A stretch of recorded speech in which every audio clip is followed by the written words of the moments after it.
औज़ुबिल्लाहिमिनश्शैतानिर्रजीम बिस्मिल्लाहिर्रहमानिर्रहीम। आज हम जो पॉलिटिकल साइंस के अंदर टॉपिक को डिस्कस करने जा रहे हैं वो टॉपिक हमारा है SEATO and then CENTO. SEATO and then CENTO. Before starting the topic, we have already completed certain topics in the first chapter of the 12th class political science, like the meaning and genesis of Cold War, causes of Cold War, new international economic order, non-alignment movement, and emergence of two powerful blocs. So in this lecture, we will see the CETO and then the CENTO. So first, we will try to know about what is CETO. It's South Asian Treaty Organization, South Asian Atlantic Treaty Organization. ये एक treaty थी, ये एक agreement था। इस agreement को मैनिला pact भी कहते हैं। ये जो एग्रीमेंट बनाया गया था ये कुछ कंट्रीज ने बनाया था, like USA, UK, France, Australia, New Zealand, Pakistan, Thailand and Philippine. और ये कुछ कंट्रीज थे जिन्होंने ये अलायंस सिस्टम बनाया था। ये जो सिस्टम था, ये जो सीटो था, ये 8 सितंबर 1954 को बना था। और इसका मकसद क्या था? इसका मकसद था, इस ट्रीटी का मकसद था कि साउथ ईस्ट के अंदर प्रिवेंट किया जाए कम्युनिज्म को। यानी यूएसएसआर चाहता था कि साउथ ईस्ट के अंदर वो कम्युनिज्म को फैलाए। इस एग्रीमेंट को इन्होंने ये डिसाइड किया कि they will now try to prevent the South Asia और USSR to prevent the communism और सोशलिज्म। उसके बाद दूसरी बात इसमें हम ये कहेंगे, this agreement was signed due to defence of democracy in South Asia. South Asia वाले डेमोक्रेसी को सपोर्ट कर रहे थे। सो ये सारे कंट्रीज ये चाहते थे कि साउथ एशिया के अंदर डेमोक्रेसी मेंटेन रहे, वहां पे लिबर्टी मेंटेन रहे। The most interesting thing in this agreement is that they want to promote social and economic welfare by mutual cooperation. What does that mean, mutual cooperation?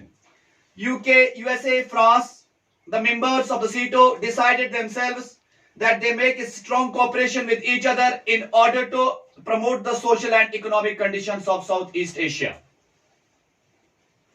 Second thing was that the collective security. What is the collective security means?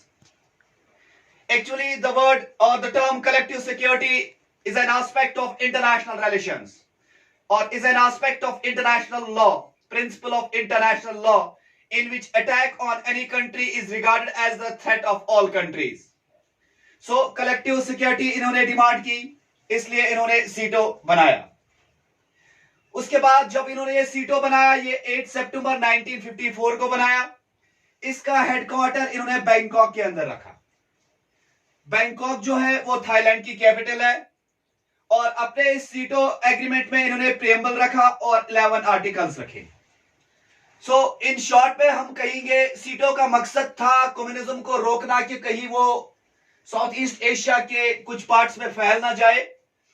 इस वजह से जो European countries थे, like USA, UK, France, Australia, New Zealand, इन्होंने initiative लिया कि हम एक ऐसा अलायंस बनाएंगे और उसमें हम ये कोशिश करेंगे कि हम कम्युनिज्म को रोके, हम कम्युनिज्म को आने ना देंगे। कहां पे? साउथ ईस्ट एशिया के अंदर। उसके बाद ये जो सीटो था ये लास्ट में डिसॉल्व हो जाता है 30 जून 1977। So examination point of view आपसे पूछा जाएगा इसका दूसरा नाम क्या है? Manila pact. Manila is nothing but it's the name of place, the capital of Philippines. उसके बाद इसके अंदर यह भी पूछा जाएगा कब बना? 8 सितंबर 1954 को।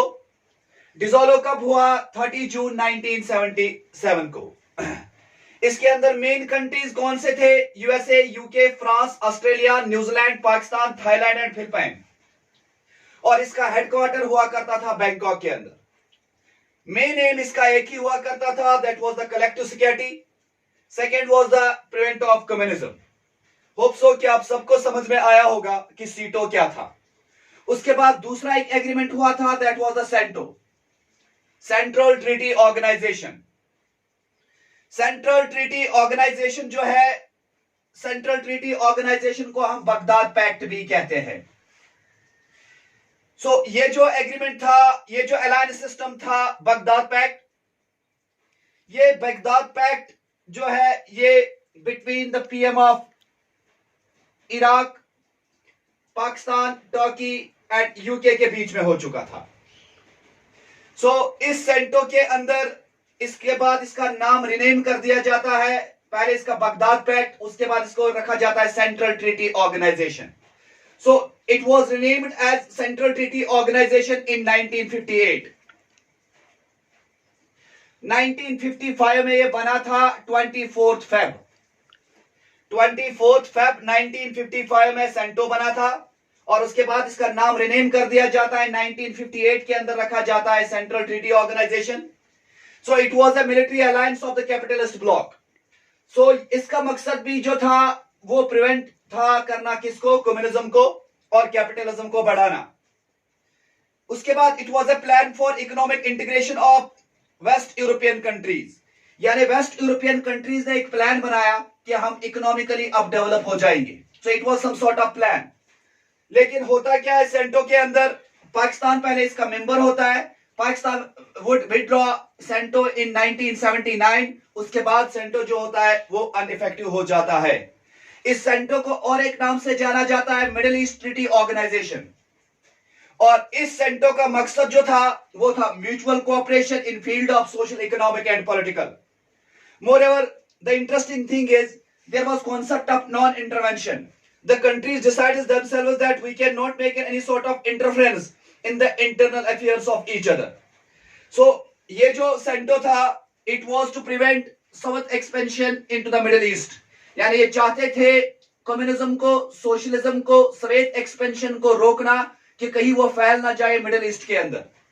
उसके बाद ये जो सेंटो था ये भी डिसॉल्व हो जाता है 16 मार्च 1979 को। सो ये तो था इंपॉर्टेंट इंफॉर्मेशन सीटो और सेंटो के बारे में। कुछ छोटे से टर्म्स डिफाइन करते हैं आज जो आपके एग्जाम में पूछे जाते हैं। What do you mean by alliance?